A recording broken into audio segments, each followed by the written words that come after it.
TV में मुजाहिद बरेली आपको खुशामदीद कहता है और तमाम यानी जो सियासी हलकों में न जाने क्यों इलेक्शन के हवाले से सवालात उठ रहे हैं।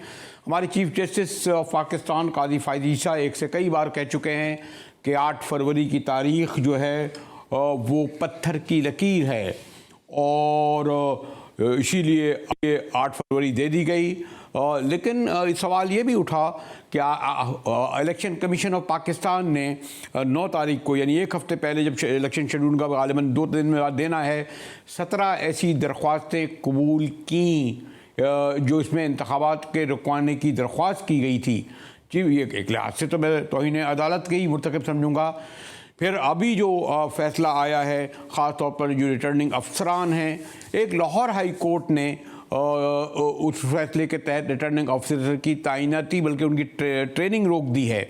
अब जबकि मैंने कहा ना कि इंतखाबी शेड्यूल अगले 2-3 दिन में देना ही देना है, जो 24 दिन का है। आज शहबाज शरीफ साहब ने, मुल्क की जो बहरहाल इस वक्त सबसे बड़ी पार्टी है, उन्होंने ट्वीट भी ये किया है, लेकिन उन्होंने सारा बलबा तहरीक इंसाफ पे डाला है। फैसला लाहौर हाई कोर्ट ने किया है, इलेक्शन अमल दरामद कर रहा है।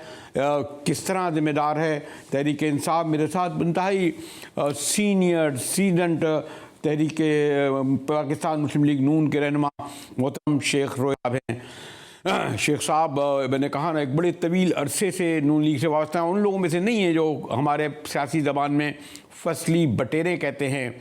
नए नए कायदीन आते रहे नून लीग में, मरकज़ी कुर्सियों पर भी नज़र आते हैं, बड़े बड़े ओहदों पे जाते हैं, लेकिन शेख सहीर असगर साहब का मैं कम अज़ कम 2 दहाई से देख रहा हूँ। उस वक्त ज़्यादा उनसियत भी थी, लगाव भी था, इधर कुछ कम सामने आ रहे हैं। लेकिन मैंने जैसे कहा कि मियाँ साहब और ख़ास तौर पर नून लीग को शेख साहब ने नहीं छोड़ा। शेख साहब शुक्रिया, आपने वक्त निकाला और मुझे जैसे मैं कह रहा था ना कि आपसे तो दहाई ऊपर और उससे भी ज़्यादा सियासी गुफ्तगू होती रही है, इस पर कुछ वक्फ़ा आ गया तो मुझे इस बात पर बहरहाल वो लोग जो कमिटेड रहते हैं पार्टियों से बड़ी कदर उनकी होती है। शेख साहब कम लोग रह गए ना ऐसे वैसे अब। मैं आपकी नजर अंदाजी है कि आपने मुझे फिर आज याद कर लिया। आपसे तो बात करते हुए मैं डरता हूँ। उसकी 2 बड़ी वजूहत हैं, एक तो आपका इल्म और दूसरा आपकी जो उर्दू वाली जुबान है ना, उससे मैं बड़ा घबरा जाता हूँ कि मेरे मुंह से कोई ऐसा लफ्ज ना निकल जाए जो उर्दू में तौहीन हो। ना ना ना शेख साहब, मैं आपकी बातें सुन रहा था। मैं इतनी अक्ल दानिश तो आपकी तरह नहीं रखता, लेकिन कुछ सोच समझ तो है ये ना जी। अब बात यह है कि आप देखें ना, सुप्रीम कोर्ट के चीफ जस्टिस ने कैटेगोरिकली ये बात की कि 8 तारीख को ये इलेक्शन होगा। अब ये तय करना चीफ इलेक्शन कमीशन का काम है कि उन्होंने इस इलेक्शन को कैसे कंडक्ट करना है। अब आपने देखा कि दरखास्त जिंदा चले गए वहाँ पे हाई कोर्ट में, उन्होंने जाके दरखास्त दे दी और उसमें उन्होंने कहा जी कि हम एडमिनिस्ट्रेशन के थ्रू इलेक्शन नहीं करवाना चाहते। किसके वो फरिश्ते आएंगे ऊपर से? अगर जुडिशरी से लोग आते हैं तो आप उन पर भी उंगली उठाते हैं, अब एडमिनिस्ट्रेशन से आए तो आप उन पर भी उंगली उठाते हैं। तो अब करेगा कौन? नहीं लेकिन तो मोहतरम शेख साहब ये जो देखिए तहरीक इंसाफ तो जो चाहे करेगी, वो आप लोग आजकल उस पर सब मलबा इसलिए गिरा देते हैं कि आप ये इस बात बुनियादी बात को जो मैंने सवाल उठाया था कि इलेक्शन कमीशन ऑफ पाकिस्तान ने उन 17 नामालूम अफराद की, पता नहीं तहसीलदार थे या कौन थे, उनकी इलेक्शन रोकने के खिलाफ दरख्वास्तें क्यों कबूल की? ये कंटेम्प्ट है या नहीं है? इलेक्शन कमीशन ने क्यों कबूल की जबकि एक तारीख तय हो चुकी है? जी सर, जी सर, जी आपकी आवाज जो है ना वो कट रही है। शेख साहब ये मैं आपसे बस एहतराम ये पूछ रहा था कि 17 दरख्वास्तें इलेक्शन कमीशन ने इंतखाबात रोकने के लिए कबूल की हैं, क्यों? जबकि सुप्रीम कोर्ट का फैसला आ चुका है और वो नामालूम अफराद हैं। चलें ये तो कोई लाहौर हाई कोर्ट में तो वो भी लोग थे, कौन लोग हैं जिनकी आपने दरख्वास्त कबूल की नहीं? कोई भी लेके चला जाएगा जबकि सुप्रीम कोर्ट का भी ऑर्डर हो चुका है। कर सकते ना। देखिए मैं आपको गुजारिश करूँ, मुझे नहीं इसकी तफसील तो मैं नहीं जानता मेरे साहब, लेकिन मैं ये समझता हूँ कि अगर कुछ दरखास्त जिंदा जाता है और आपको दरखास्त देता है तो आप उसको एंटरटेन तो कर दें। आपने रिजेक्ट नहीं करी, आप प्रोसीडिंग चलाएंगे। अब जबकि 2 दिन रह गए इंतखाबी शेड्यूल देने में। मैं वही आपसे गुजारिश कर रहा हूँ ना कि आप उसको एंटरटेन तो करेंगे, फैसला तो आप करते रहेंगे। अगर उसको आपके जो देखना ये है आपको कि कि क्या वो प्रोसेस जो आप कर रहे हैं वो क्या प्रोसेस आपने रोक दिया। और अगर अगर अगर मैं अगर का लफ्ज इस्तेमाल करूं, अगर आप फर्ज कीजिए इलेक्शन कमीशन ये बात तय करता है कि नहीं ये इलेक्शन 8 को नहीं होने, तो उसको जवाब देना पड़ेगा ना सुप्रीम कोर्ट में। वहां पे क्यों कह के आए थे आपके 8 को इलेक्शन होगा। और अगर आपने 8 को इलेक्शन अनाउंस करना है, आपने प्रेसिडेंट के साथ भी मुशावरत कर ली, आपने अपने साथ अपने अंदर भी मुशावरत कर ली, उसके बाद आपने एक तारीख दे दी, तो क्या उस वक्त सोए हुए थे आप? आपको नहीं पता था कि 8 को आप नहीं करवा सकते इलेक्शन।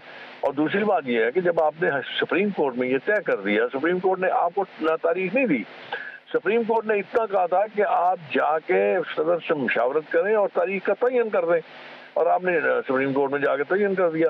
अब सिर्फ जरा थोड़ा सा तुफ कर जाइए कि देखें, अगर आप ये समझते हैं कि 2 दिन के बाद वो इलेक्शन शेड्यूल अनाउंस कर देते हैं तो फिर तो उसके कोई इबाम रह नहीं जाएगा। लेकिन ये जो हाई उससे अजीब सी सूरत हाल पैदा नहीं, एक बात शेख साहब आप तो माशाल्लाह, मैंने कहा ना कि इंतहाई आपका तजर्बा है। लाहौर हाई कोर्ट का एक जज, वो सुप्रीम कोर्ट का फैसला आ चुका है, वो उसको कबूल कैसे करता है? कल सिंध हाई कोर्ट में मैं चला जाऊं, मेरा भी कबूल कर लेंगे, मैं दूसरा एक कर देता हूं। फिर पेशावर हाई कोर्ट का मातहत अदालतें, यानी लाहौर हाई कोर्ट तो सुप्रीम कोर्ट के फैसले को कैसे की बुनियाद पर। एक चीज और भी है जी, एक चीज और भी है कि इलेक्शन कमीशन एक खुद मुख्तार इदारा है, और ये जो सारा सब्जेक्ट है ये वफाक का सब्जेक्ट है। और अगर सुप्रीम कोर्ट में ऑलरेडी वो बात चल रही है तो मेरा ख्याल है, बड़ी माजरत के साथ हाथ बांध के कहीं तबीयत नाजुक पे नागवार ना गुजर जाए, तो मैं ये अर्ज करूंगा ये एंटरटेन करना नहीं चाहिए था। अगर कर भी दिया था तो उसमें इतना आगे नहीं बढ़ना चाहिए था कि आप उनका नोटिफिकेशन ही खत्म कर देते। और अब अगर मसलन आपने आज जब ट्रेनिंग शुरू हो गई, इसके मैंने आप जुडिशरी से कोई तकरीबन कितना बड़ा अमला आपको भर्ती करना है, उनसे फॉर्म भरवाने होंगे, उनके कवायफ लेने होंगे, उन्हें नॉमिनेट करना पड़ेगा, ये ओवरनाइट तो नहीं हो जाएगा। तो इसके मतलब ये कि शेख साहब आप बड़े तजर्बेकार हैं, मुझे तो इसके पीछे कोई नामालूम अफराद नजर आते हैं। आज तो देखे ना, आज तो उनकी ट्रेनिंग शुरू होनी थी ना, आज तो उनकी नहीं, देखना ये पड़ेगा कि हाई कोर्ट में दरखास्त जिंदा कौन है। नहीं, देने वाला नहीं, देता तो कोई भी चला जाए, कोई मेंटल केस चला जाएगा, कबूल कर लेंगे। थोड़ी है ना, क्या है किसी भी वकील को पकड़े, आप पैसे दें, आप दरख्वास्त जमा करा दें। नहीं, ये बात नहीं है। बात ये है कि जब आप ये दरखास्त दे रहे हैं तो कौन दे रहा है? अगर आप दरखास्त दे रहे हैं तो दे दीजिए, आपका राइट है, आप दरखास्त दे सकते हैं। लेकिन ये सोचना देखना तो कानून उसको आदमी उसको फौरी तौर पर कोर्ट रिजेक्ट भी तो कर सकता था। वो ये भी तो कह सकता था कि जब सुप्रीम कोर्ट का फैसला आ गया तो मैं आपकी दरख्वास्त पे कबूल क्यों करूं। ना भी करते अगर आप, तो आप कम से कम चीफ जस्टिस को रेफर कर देते जी, बजाय इसके कि आप उस पे एक कदगन लगाने के बाद आपको याद आता है कि एक सुबह बड़ा बेंच बना दे। बेड़ा अगर तो हो गया ना, सारा सत्यानाश तो आपने कर दिया। शेख साहब आपका बेपना सियासी तजर्बा है, यानी मैं भी बड़े मोहतात गार्डेड लफ्ज़ इस्तेमाल कर रहा हूँ, आप भी ख्याल कर रहे होंगे कि ये इतनी सादा बात नहीं है जितनी मैं आपसे सवाल में कर रहा हूँ। और आप भी बड़े पूरे पस मंज़र जानते हैं कि कोई ना कोई ऐसी सियासी क़ुव्वत ज़रूर है जो मेरे ख्याल में वो नहीं चाहती कि इलेक्शन वक्त मुकर्ररा पर हों। मुझे इस बारे में इसका कोई नहीं है, लेकिन ये तो देखिए ना शरीयन, ये तो मेरा अपना ज़ाती ख्याल है कि ये जो आप फरमा रहे थे कि सुप्रीम कोर्ट में ऑलरेडी किया था, वो इसमें होना नहीं चाहिए था, और ये हाम अब खत्म होना चाहिए। एक आध दिन के अंदर ये हाम खत्म होना चाहिए। आप सैकड़ों दरख्वास्तें हाई कोर्टों में, सेशन कोर्टों में, सुप्रीम कोर्टों में लोग दाखिल करते हैं और उन्हें एंटरटेन नहीं किया जाता, बल्कि मैंने देखा है बातों पे तो जुर्माने लगते हैं कि तुम वक्त ज़ाया करने आ गए। भाई हाई कोर्ट बैठी है, सुप्रीम कोर्ट बैठी है, उसका अमला बैठा है, उस पर खर्चा होता है, उसका वक्त होता है। इसके लिए ब्रेलवी साहब मेरा ख्याल में मैं और आप बहस करेंगे तो बहस बिल्कुल लाहासिल है उसमें। हम बहस नहीं कर रहे हैं, आपकी गुफ्तगू से एक पैगाम जा रहा है शेख साहब, आप क्योंकि सीनियर रहनुमा है मुस्लिम लीग नून के। आखिरी बात जो है सुन लीजिए कि मैं ये कह रहा था कि ये इसलिए हासिल है कि हमारे कहने से नहीं होगा, लेकिन मेरा अपना ज़ाती ख्याल है कि इसमें सुप्रीम कोर्ट को खुद इसमें देखना चाहिए, दुरुस्त, खुद नोटिस लेके देखना चाहिए कि असल वजह क्या है। नहीं, आपने बिल्कुल बजा फरमाया, लेकिन ये भी तो सूरत हाल हो गई है शेख साहब के खुद सुप्रीम कोर्ट के फैसले को वो कर रहा है एक मिलिट्री कोर्ट पर सुप्रीम कोर्ट के एक फैसले को मुअत्तल कर दिया गया। सुप्रीम कोर्ट ने कहा कि ट्रायल हो सकता है, वो कहते हैं नहीं ट्रायल तो आप कर लें, हाँ जजमेंट मत सुनाइएगा। ये भी तो हुआ है। तो मैं वही आपसे गुजारिश कर रहा हूँ ना कि अब आपका या मेरा, अब इसमें मेरे ख्याल में शायद कोई इमैटीरियल है बात करना, मेरा ख्याल है। इसको असल हकीकत में अब सुप्रीम कोर्ट में इसको देखना पड़ेगा, सुप्रीम कोर्ट, क्योंकि ये जजमेंट तो सुप्रीम कोर्ट की है ना। लेकिन सॉरी शेख साहब, आज तक आप भी बड़े तजर्बाकार आदमी, देखा है कि सुप्रीम कोर्ट के जज पहले कहते थे जज फैसलों में बोलते थे, अब तो बाकायदा एक दूसरे का खत लिख रहे हैं। खत लिखते ही नहीं है, खत मीडिया को भी दे देते हैं, वो शेर भी बनते हैं। हमारे एक जज बड़े मोहतरम जो हैं वो बाकायदा लिख रहे हैं कि मेरा ट्रायल हो रहा है। जब जज कहने लगे कि मेरा ट्रायल हो रहा है, मीडिया ट्रायल जी। अब मेरा ख्याल है, मैं आपसे गुजारिश जो करना चाह रहा था, जो मैंने कर दी आपके सामने, कि अगर हम इसी टॉपिक पे बात कर रहे हैं तो मेरा अपना ख्याल है कि हमें अब सुप्रीम कोर्ट की तरफ देखना पड़ेगा कि सुप्रीम कोर्ट अपनी जजमेंट के बारे में या सुप्रीम कोर्ट अपने फैसले के बारे में क्या मौक़िफ़ इख्तियार करते हैं। बिल्कुल शेख साहब, आपने दुरुस्त फरमाया, और मैंने एक अरसे बाद आपकी आवाज़ सुनी, माशाल्लाह उसमें वही करारापन, वही और जिसे वो कहते हैं कि कमिटमेंट है। इंशाल्लाह जल्दी आपसे रूबरू गुफ्तगू होगी शेख रोहेल असगर साहब। मेहरबानी sir, thank you sir, thank you sir, बड़ी नवाज़। जैसे सीनियर सीजन रहनुमा उन्होंने कहा कि अब तक सुप्रीम कोर्ट को उसका नोटिस ले जाना चाहिए था। लेकिन एक और मसला जो सुप्रीम कोर्ट के हवाले से आ गया है कि सुप्रीम कोर्ट ने अपने ही एक फैसले को मुअत्तल कर दिया है मिलिट्री कोर्ट के हवाले से। यानी मिलिट्री कोर्ट्स ने ये कह दिया था कि सिविलियन का ट्रायल नहीं हो सकता। आप कहते हैं सिविलियन का ट्रायल तो होगा लेकिन उसका जजमेंट नहीं हो सकता। इस पर गुफ्तगू करेंगे एक ब्रेक के बाद, हमारे साथ रहिएगा।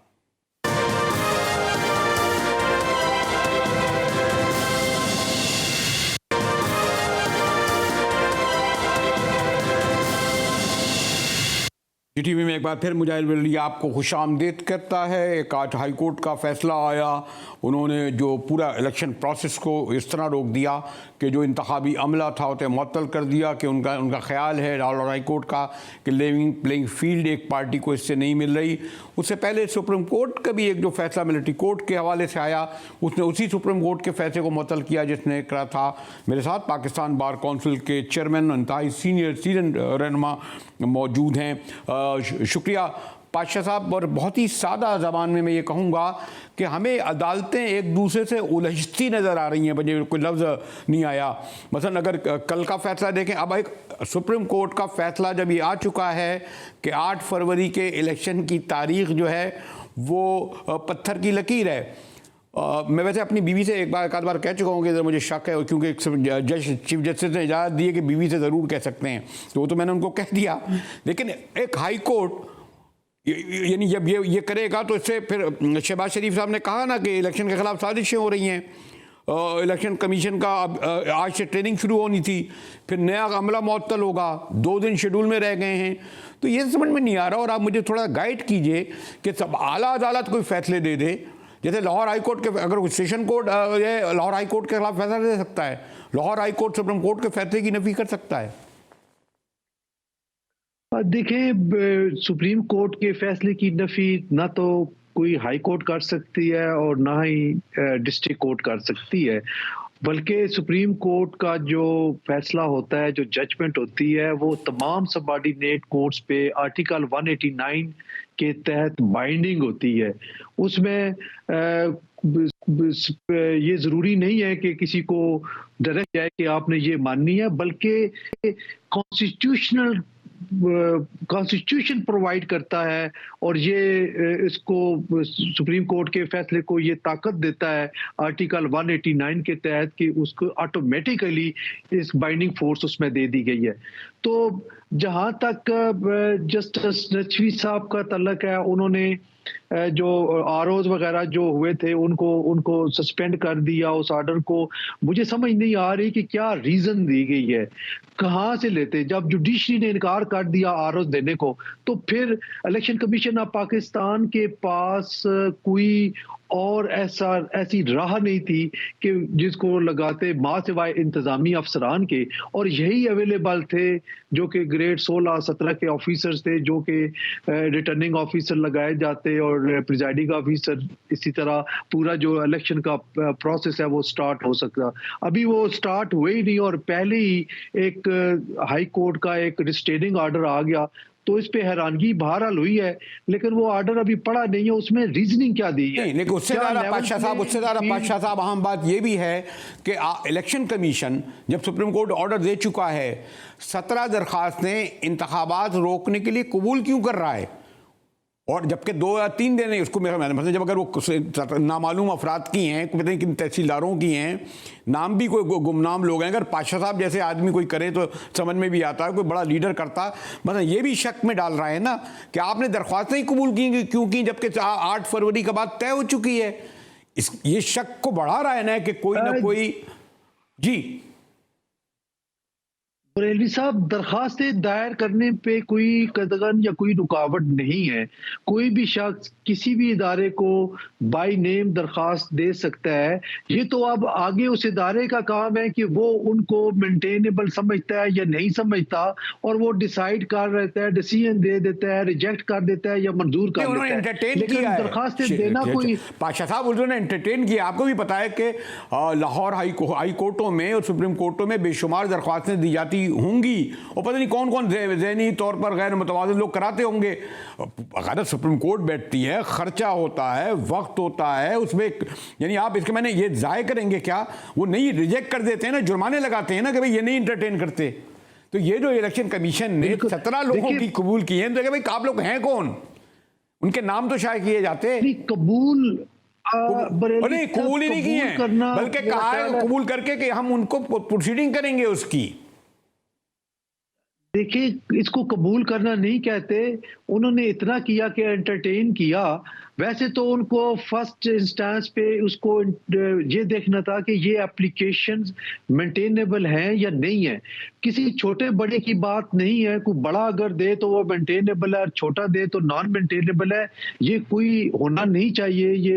ये जो तफावत है ये नहीं होनी चाहिए। लेकिन इलेक्शन कमीशन ऑफ पाकिस्तान को एंटरटेन करने से पहले ये जरूर सोचना चाहिए कि इन एप्लीकेशन को मेंटेनेबिलिटी के पॉइंट पे एंटरटेन किया जा सकता है या नहीं, चूंकि keeping in view the judgment of supreme court of Pakistan के जी के 8 फरवरी को इलेक्शन होने हैं। ये वर्डिक्ट उन्होंने खुद डेट दी है इलेक्शन कमीशन ने सुप्रीम कोर्ट ऑफ पाकिस्तान को। ये date supreme court of Pakistan ने इनको नहीं दी, और इसीलिए उन्होंने कंसल्टेशन का कहा था कि सदर मुमलिकत से आप कंसल्टेशन कर लें, और दोनों का इस पे 8 तारीख पे जब कंसेंसस हुआ तो फिर उसके नीचे दस्तखत करवा के सुप्रीम कोर्ट ऑफ पाकिस्तान ने वो दस्तावेज अपने पास रख ली। पाशा साहब, अब थोड़ा बहुत मुझे जैसे तालिब इल्म को ये भी तो बता दीजिए कि जब 2 दिन बाद आपको शेड्यूल देना है, गालिबन 17 तारीख को 54 दिन का, तो आप अब 2 दिन बाद जो नए आप अपॉइंटी करेंगे, उनकी दरख्वास्तें लेंगे, उनके फॉर्म भरेंगे, कुछ करेंगे ना इसमें। इसीलिए ये जो आज का शहबाज शरीफ साहब ने तो बयान दे दिया साजिश कर रही, और बात है कि वो साजिश उन्होंने तहरीक इंसाफ को उसको जिम्मेदार ठहरा दिया, शायद उस वकील का ताल्लुक हो। और जब मैं छोटे बड़े का कह रहा था तो इसलिए मैं कह रहा हूँ कि कोई अहमद नामी बात कोई करे तो और बात है, लेकिन एतराज़न कहेगा तो बाद में वजन होगा। अगर जमील करे तो मुझे अहमियत नहीं है, लेकिन पाशा साहब करेंगे तो अहमियत होगी उसकी, क्योंकि मुझे इल्म होगा कि एक बड़े इदारे के एक सियासी पसमंद रखने वाले इतने पाए के आदमी जब कर रहे हैं तो इसके पीछे मुझ मकासद होंगे उनके। जब नामालूम अफराद करें तो लगता है कि इसमें कुछ लोग ऐसे हैं जो, सॉरी टू से मैं बड़े गार्डेड लफ्ज़ इस्तेमाल कर रहा हूं, कि शायद वो नहीं चाहते कि वक्त मुकर्ररा पर इलेक्शन हो। आप देख रहे हैं कि पिछले 1-1.5 हफ्ते से, मैं आपकी बात को आगे बढ़ा रहा हूं बरेलवी साहब, कि पिछले 1-1.5 हफ्ते से मुख्तलिफ कॉर्नर से ये आवाजें आ रही हैं कि इलेक्शन को 8, 10, 15, 20 दिन आगे किया जा सकता है। ये तो जरदारी साहब ने कह दिया, चलो और क्या मैं कहूं, जरदारी साहब ने अपने इंटरव्यू में ये कह दिया कि 8 फरवरी क्या 18 फरवरी को भी हो सकते हैं।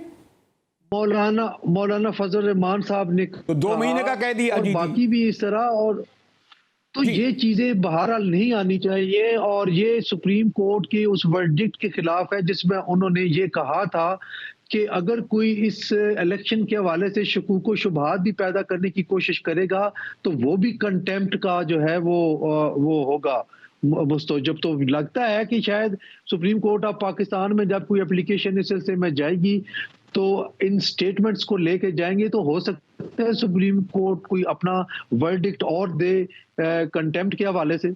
लेकिन शेख साहब आप कोई मौलाना फजल रहमान और आसिफ जरदारी साहब कोई ऐसे वो तो नहीं है, यानी हम जैसे लोग तो छोटे लोग बातें करते रहते हैं, सवाल उठाते रहते हैं, लेकिन ये लोग एक पस मंज़र से गुफ्तगू करते हैं और ये आपको भी इल्म है अच्छी तरीके से। और मुझे हैरत है कि उस बयान की जो मौलाना फजल रहमान का गालिबन हफ्ते भर पहले उन्होंने दिया था कि दो सूबों में तो ये हो रहा है और उसके बावजूद इलेक्शन हो। फिर जरदारी साहब ने बड़ी आसानी से कह दिया कि 8 फरवरी के 18 फरवरी भी हो जाए, जैसे कोई एक इलेक्शन कोई मजाक है। फिर जैसे आज ये वाला जो एक्सेप्ट करना लाहौर हाई कोर्ट का फैसला, फिर 17 लोगों की दरख्वास्त कबूल कर लेना इलेक्शन कमीशन का, एक नहीं कोई 6 चीज़ें ऐसी आई हैं। साहब एक बड़ी अहम चीज़ जो है वो ज़हन में आ रही है बार बार।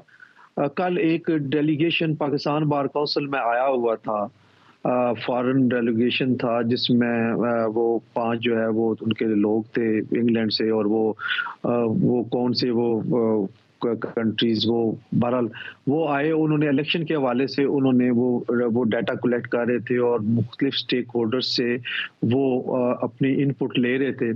तो एक चीज जो हमने पाकिस्तान बार काउंसिल ने उनको कही कि एक बड़ी अहम चीज जो हम महसूस कर रहे हैं कि आईने पाकिस्तान में तरमीम करके एक फिक्स डेट इलेक्शंस के लिए दे देनी चाहिए, क्योंकि अब अगर जिस तरीके से इस दफा हुआ है, अगर हर 5 साल के बाद ये तारीख दोहराई जाएगी तो ये तो इस मुल्क के लिए डिजास्टर होगा, इस मुल्क की डेमोक्रेसी के लिए, इस पूरे सिस्टम के लिए बहुत नुकसानदेह है। लिहाजा एक लॉक लगा देना चाहिए, एक डेट सबसे मशावरत करने के बाद तमाम स्टेक होल्डर्स, तमाम पॉलिटिकल पार्टीज के, जनाब जिस तरह अमेरिका में नवंबर की डेट है सदारती इलेक्शन की एक, तो उस पे डेट पे इलेक्शन हर सूरत होना है। आप देखें बार एसोसिएशन का इलेक्शन होता है, एक डेट दी जाती है, पूरे पंजाब में पूरे पाकिस्तान में एक दिन इलेक्शन होते हैं और एक दिन भी आगे नहीं होता। तो ये अगर डेमोक्रेसी हमने चलानी है और डेमोक्रेटिक इंस्टीट्यूशन को स्ट्रेंथन देनी है तो फिर मैं तालिब इल्म हूँ और मुझे यही तो अफसोस होता है, बल्कि मुझे एक बार पहली बार पढ़ा तो बड़ा अफसोस भी हुआ कि इवन हमारे जस्टिस दोरा पटेल साहब ने भी एक बार जो है नज़रिए ज़रूरत के तहत जो है वो ज़िया-उल हक को दे दिए थे टाइम, हमारे चौधरी साहब ने भी 3 साल दे दिए थे मुशर्रफ को। तो ये जब इस पाए के फैसले होंगे तो फिर तो हमारा आप तो क्या है, यानी उस पाए के रहनुमा जस्टिस अनवर से अगर हम लोग तारीख को ना सीखना चाहते हैं, ना पढ़ना चाहते हैं, ना जानना चाहते हैं। सर सबसे बड़ा अलमिया ये है कि हमारी सुपीरियर जुडिशरी ने हर आमर को वैलिडेट किया, हर आमर के एक एक्शन को वैलिडेट किया, जो इसीलिए तो हमारी जुडिशरी की ये सूरत हाल है। जब तक ये आमर को किसी भी आमर को एक दिन के लिए भी वैलिडेट करते हैं तो वो जस्टिस मुनीर की तारीख और नजरिया जरूरत को दोबारा जिंदा कर दिया जाता है। अब वक्त आ गया है कि कम अज कम ये नजरिया जरूरत को परमानेंट दफन करना है और हर एरा में जो जस्टिस मुनीर पैदा हो रहे हैं उनको नहीं होने देना। मसला इरफान ख्वाजा साहब नाराज हो गए थे, मैंने कहा जस्टिस मुनीर ही पैदा नहीं होते, शरीफुद्दीन पीरजादा की रूह भी कहीं ना कहीं से निकल आती है। हाँ निकल आती है, बिल्कुल दुरुस्त फरमाया। शुक्रिया पाशा साहब, हमेशा आपसे गुफ्तगू करके मुझे कुछ इंफॉर्मेशन ही मिलती है, आगाही होता। ये बड़ी अहम बात है कि लाहौर हाई कोर्ट का जो फैसला आया है इंतखाबी अमले की मुअत्तली का, उसका सुप्रीम कोर्ट को नोटिस इसलिए लेना चाहिए कि अगर मज़ीद ताख़ीर होती है और होगी तो कहीं इलेक्शन की वो जो मुकर्रर तारीख़ है उसको आगे तो नहीं ले जाएगा। देखते हैं, कल तक इंतज़ार करते हैं। शुक्रिया मोहतरम पाशा साहब, और ज़रा गुफ्तगू कर लेंगे इकॉनमी ब्रेक के बाद, हमारे साथ रहिएगा।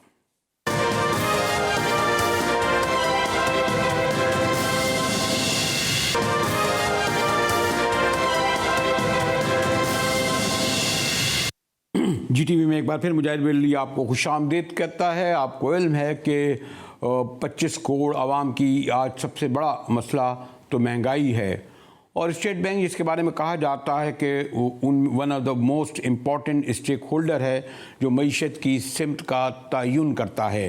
मेरे साथ शाहिद अली हबीब साहब हैं। शाहिद भाई, मैं तो थोड़ा बहुत सियासत की दरक है, सहाफ़त का तालिब इल्म हूँ, मईशत पर बिल्कुल लाइल्म रहता हूँ, लेकिन बरसों से ये तो स्टेट बैंक की मॉनेटरी पॉलिसी ये सुनता आया हूँ। जब ये सुना कि उन्होंने 22% शरह सूद बरकरार रखा तो उसके साथ इतना सवाल तो मेरा आपसे पूछने का हक़ है, बल्कि ताकि हमें आगाही हो कि इससे क्या असरात पड़ते हैं।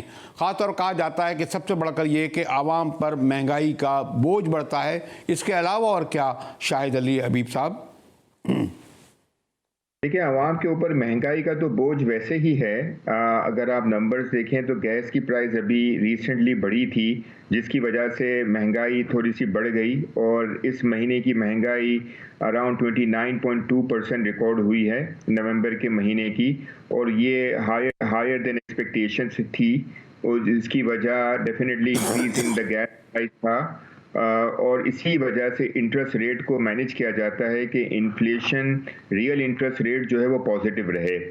तो स्टेट बैंक जो है वो, चूंकि हम IMF की प्लान के अंदर हैं और हमें रियल इंटरेस्ट रेट को पॉजिटिव रखना है, तो उस हाई इन्फ्लेशन की वजह से हमें इंटरेस्ट रेट को उस तरह रखना है कि जो फॉरवर्ड लुकिंग बेसिस पे जो इन्फ्लेशन होगी, क्योंकि फर्स्ट हाफ 2024 में इन्फ्लेशन ज़रा कम होगी इंशाल्लाह, तो वो कम होने की वजह से फॉरवर्ड लुकिंग इन्फ्लेशन जो है वो कम हो जाएगी। हम एक्सपेक्ट कर रहे हैं कि कोई 4 से 5% का जो इंटरेस्ट रेट जो है इन्फ्लेशन के नीचे आने की वजह से जून 2024 तक कम हो जाएगा। तो जो आपको 22% अभी नज़र आ रही है इंटरेस्ट रेट, वो हो सकता है इंशाल्लाह 17 से 18% जो है बाय जून 2024 हो जाए।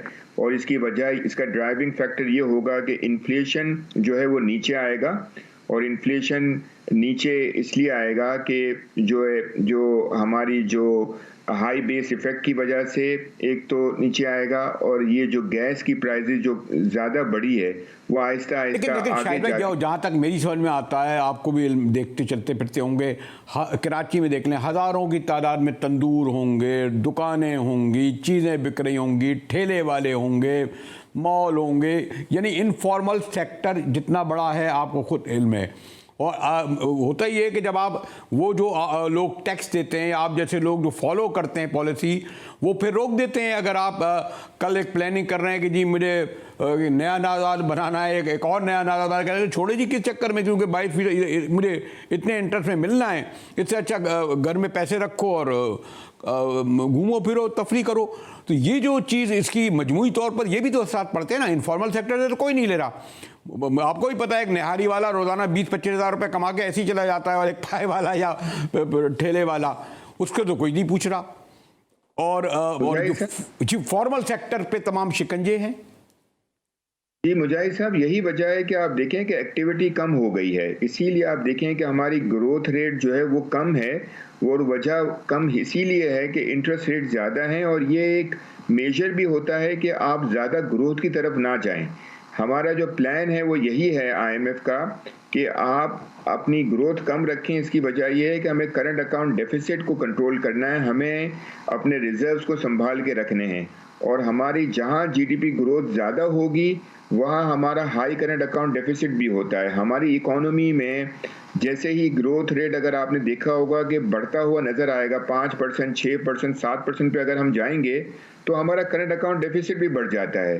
तो अभी हमारे चूंकि रिजर्व लेवल हमारे कम है, अभी मुश्किल से $7 बिलियन पे हम पहुंचे हैं, तो और वो भी IMF की ट्रांच के बाद पहुंचे हैं, और हमारी जो टारगेट्स यही है कि हम IMF की सारी रिक्वायरमेंट को फुलफिल करें, सो दैट हम हमारी जो मल्टीलेटरल इंस्टीट्यूशन से हमारी बोरोइंग है वो कंटिन्यू रहे। और हमारा, आपको पता है कि पूरे साल की हमें $24 बिलियन की जो है वो आगे जून तक हमें पेमेंट करनी है, और $24 बिलियन में से हमने पूरे साल का था, जिसमें से $4-4.5 बिलियन हमने पे ऑफ कर दिया है, और उसके बाद हमारी $19 बिलियन में से कोई $13 बिलियन का हमारा रोल ओवर होगा, जो कि ज़्यादातर जो है वो कमिटमेंट हो गया है। तो हमें अभी भी 7-7.25 बिलियन डॉलर के रिजर्व के सामने हमें कुछ 4.5-5 बिलियन डॉलर की पेमेंट भी करनी है। तो ये सारी चीज़ों की वजह से हमें IMF के साथ ऑन बोर्ड रहना है, और IMF की ये रिक्वायरमेंट होती है कि आपका रियल इंटरेस्ट रेट पॉजिटिव होना ज़रूरी है। अब ये जो आपने जो सारी बातें कही कि इन सब को ज़ाहिर है मुश्किलात होंगी, क्योंकि परचेसिंग पावर हर किसी का कम हो जाएगा, बिकॉज डिस्पोजेबल इनकम भी कम होगी, क्योंकि आपका जो रियल मनी जो है उसकी वैल्यू कम हो रही है because of the high inflation.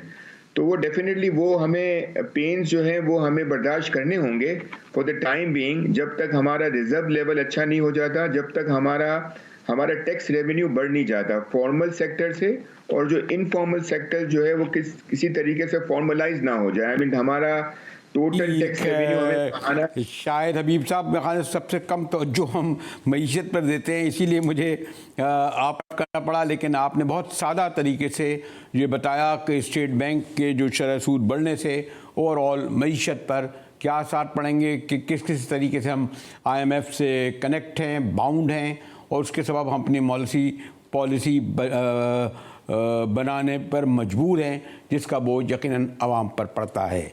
इसके साथ ही GTV से मुजाहिर बिल्ली को इजाज़त दीजिए।